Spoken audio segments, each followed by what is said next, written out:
Mga kabesi, so for today's video, nagagawa tayo ng Italian muffin. So, nilagyan natin siya ng prosciutto cotto, salami, and provolone, emmental cheese. Then now, lalagyan naman natin siya ng egg, bawat isa. Diyan lang sa ibabaw.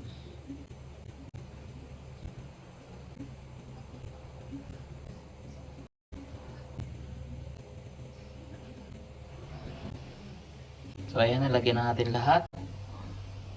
Preheat na rin tayo ng oven. So, 180 degrees for 30 minutes.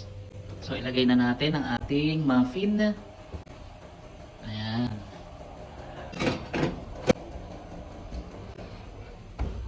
Tignan natin. Ayan.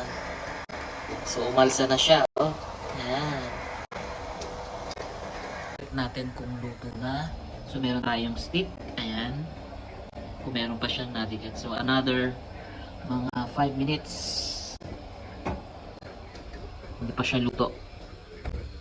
Ayan, ready na ang ating muffin. Ayan. Wow!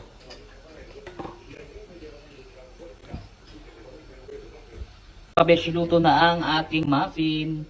So, palalamigin lang natin ng ilang minutes.